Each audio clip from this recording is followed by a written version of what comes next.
assieds par ton aise déjà. Prends la position que tu un peu confortable sur le fauteuil. Vraiment, c'est comme tu veux. La partie la plus compliquée, c'est que Maya va être assise là, celle qui pose des questions, mais tu ne peux pas la regarder. Enfin, c'est comme si Maya était à la place de la caméra. Oui. D'accord, donc je dois regarder la caméra. Ok. C'est la partie qui l'a été plus compliquée. Tout le temps. Oui.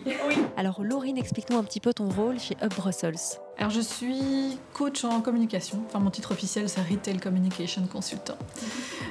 Donc je m'occupe de l'accompagnement des commerces, donc c'est commerce de détail et Horeca. Et spécifiquement, donc on travaille vraiment sur leur stratégie de communication, donc pour vraiment les aider à développer leur image tant sur le terrain, donc dans la communication quotidienne, que tout ce qui est lié à la communication digitale, donc la présence sur les réseaux sociaux, le développement d'un site web, la stratégie de référencement. Combien de consommateurs belges achètent en ligne ? Alors les consommateurs belges sont quand même assez friands de la vente à distance. Donc en 2018, il y a plus ou moins 61% des consommateurs qui ont déclaré avoir fait au moins un achat au cours de l'année écoulée. En 2019, les chiffres ont un petit peu augmenté. On est passé à 68% des consommateurs âgés entre 16 et 64 ans qui ont déclaré avoir fait un achat au cours du dernier mois, donc un achat à distance. Une donnée peut-être intéressante, c'est que le panier moyen qui est dépensé en ligne, il est plus ou moins de 545 € par an. Et quels sont les secteurs les plus populaires pour les achats en ligne ? Alors le secteur le plus consommé, on va dire à distance, c'est tout le secteur de l'habillement. Habillement, ça comprend les vêtements, mais aussi les chaussures et les accessoires textiles. Et ensuite, il y a tout ce qui est lié à l'hébergement touristique. Donc évidemment, c'est vrai qu'on réserve beaucoup ces logements en général pour partir en vacances via des plateformes comme Airbnb ou Booking.com. Le troisième secteur le plus populaire, c'est tout ce qui est lié aux réservations d'événements. Donc spectacles, donc événements culturels, événements musicaux. De quelle manière est-ce que cette crise a impacté le commerce en ligne ? On va dire que ça a fait un gros boom de l'e-commerce. Bon, déjà, c'était un secteur qui était vraiment en pleine croissance, avec des parts de marché qui étaient gagnées et qui augmentaient d'année en année. Là, avec la crise sanitaire, évidemment, tous les commerces de détail ont été fermés. La plupart des consommateurs se sont tournés vers la vente à distance. Donc, on a eu une augmentation quand même de 20% sur la période du confinement des ventes en ligne. Et alors, ce qui est aussi très intéressant, c'est que les commerces qui disposaient donc d'un point de vente physique, mais qui ne faisaient pas de vente à distance, ont été aussi très nombreux à créer leur site de vente en ligne. Et les consommateurs belges ont apprécié ça, puisque il y a quand même 40% des consommateurs qui ont fait un achat en ligne, qui l'ont fait dans un magasin qui existait déjà physiquement. Est-ce que l'e-commerce doit être perçu comme complémentaire au commerce physique ? Alors a priori oui, dans le sens où le commerce physique a des propriétés qu'on ne peut pas retrouver à distance. Donc clairement, le fait de pouvoir se retourner vers un point de vente qui est vraiment présent avec une dimension humaine et un accueil qui est assuré derrière, c'est quelque chose que le consommateur apprécie. Il faut savoir que 60% des consommateurs belges préfèrent quand même faire leurs emplettes dans des magasins physiques, même durant les périodes de fêtes de fin d'année. Donc ils préfèrent affronter la foule que de faire ça à distance depuis le confort de leur canapé. Mais la vente en ligne, évidemment, ça permet aussi de toucher un autre type de public. Il y a des horaires qui sont beaucoup plus flexibles. Il y a aussi le fait de pouvoir répondre à des envies soudaines du consommateur à tout moment du jour ou de la nuit. Donc évidemment, ça apporte aussi une complémentarité au commerce physique. Alors, est-ce qu'un site de vente est avant tout un outil de communication et un outil de fidélisation quand on a déjà un commerce physique ? Ça peut l'être, en tout cas à mon sens, ça l'est dans l'optique de mettre en avant ses produits et aussi d'avoir des prétextes pour communiquer sur ces différentes plateformes de communication digitale. Parce que c'est vrai que quand on a un site de vente en ligne, c'est important de présenter les différents produits qui s'y retrouvent. Et donc c'est vraiment une bonne raison en fait d'en parler sur les réseaux sociaux par exemple. Quand il y a des actions promotionnelles qui ont lieu sur le site web, le fait d'envoyer une newsletter ou un emailing, ça permet aussi de présenter les produits et de renvoyer vers la bibliothèque de produits en ligne. Et quelles sont les principales difficultés liées à la mise en place d'un webshop en complément d'un commerce physique ? Les difficultés, c'est principalement lié aux aspects plutôt logistiques. C'est vrai que quand un commerçant se lance en ligne, alors qu'il a l'habitude de gérer son stock dans son magasin, dans son point de vente physique, l'aspect virtuel des choses peut paraître un petit peu nébuleux et compliqué. Donc la gestion des stocks, c'est quelque chose qui n'est pas toujours évident à appréhender, en tout cas de prime abord. Et toutes les questions liées aussi à la livraison, l'expédition des colis et le packaging. C'est vrai qu'il y a de plus en plus de commerces et d'Horeca qui sont dans une démarche de zéro déchet.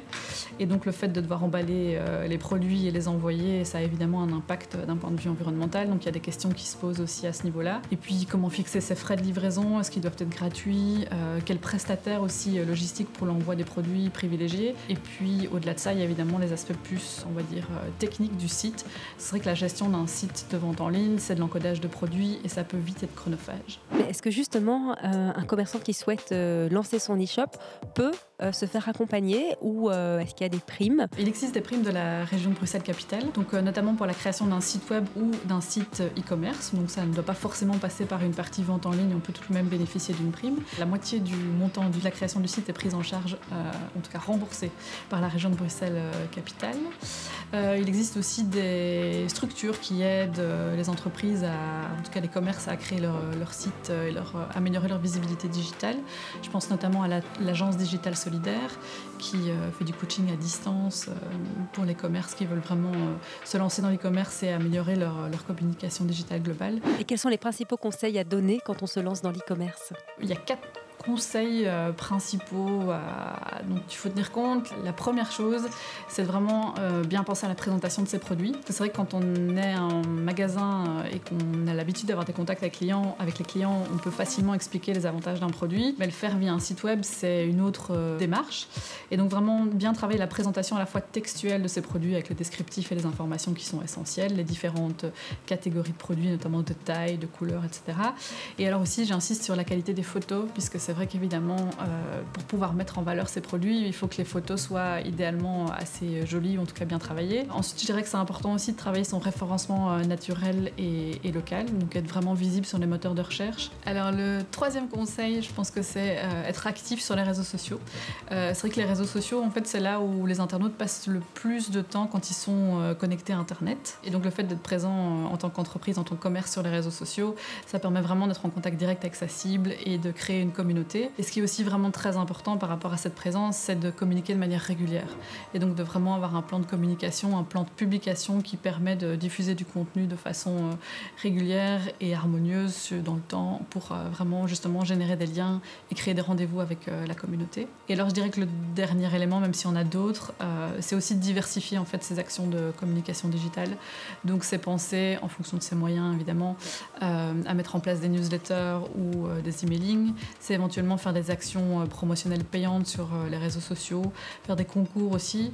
Donc essayer aussi de vraiment diversifier ses actions en étant créatif et en n'ayant pas peur de tester des choses et de voir ce qui fonctionne et ce qui ne fonctionne pas. Et comment bien communiquer sur le web en temps de crise? Bien communiquer pendant la crise, je pense que c'est avant tout essayer de véhiculer un message positif, puisque c'est vrai, on l'a vu pendant le confinement, on était bombardé d'informations qui n'étaient pas toujours très réjouissantes. Et le commerce de proximité a pu justement sortir son épingle du jeu en communiquant et en véhiculant un message qui était positif. Voilà, en disant que malgré les difficultés, il y avait des choses qui se mettaient en place. On a vu énormément de sites de vente en ligne se créer. Et donc, une volonté des commerçants de rebondir, d'être créatifs et de continuer à être proches de leurs clients. C'est important de donner des nouvelles, en fait, comme on prenait des nouvelles des membres de notre famille ou de nos amis pendant le confinement. Le commerçant aussi peut donner de ses nouvelles parce que les clients, ils peuvent attendre ça aussi de sa part. Et au-delà de ça, c'est essayer de mettre en avant ces initiatives qui sont plus spécifiques et qui se créent durant la crise pour justement chercher du soutien et en obtenir de la part de sa communauté, principalement sur les réseaux sociaux et via son site web notamment. Et en tant que pro de la communication digitale, vous êtes du genre à être très souvent sur les réseaux sociaux, à être tout le temps en train de scruter vos propres profils perso, ou au contraire vous avez envie de vous déconnecter dès que vous quittez le boulot et vous ne pouvez plus voir un logo de réseaux sociaux en photo? Non, j'ai eu une forte tendance à être une grande consommatrice de réseaux sociaux, surtout d'Instagram. Et puis, à plusieurs reprises, j'ai eu des alertes de mon téléphone qui me disaient que je passais énormément de temps sur cette application. Et donc là, j'ai essayé de prendre du recul. Et donc là, maintenant, je trouve que j'ai une relation beaucoup plus saine avec les réseaux sociaux. Donc, c'est un milieu que j'aime beaucoup et j'aime beaucoup donner des conseils sur leur utilisation. Mais c'est vrai qu'à titre plus privé et personnel, j'essaye de m'en détacher de plus en plus. Donc, on va dire que c'est un juste milieu maintenant. Mais vous partagerez peut-être quand même cette émission Open sur vos réseaux sociaux, peut-être. Peut-être. Merci beaucoup, Laurine. Avec plaisir.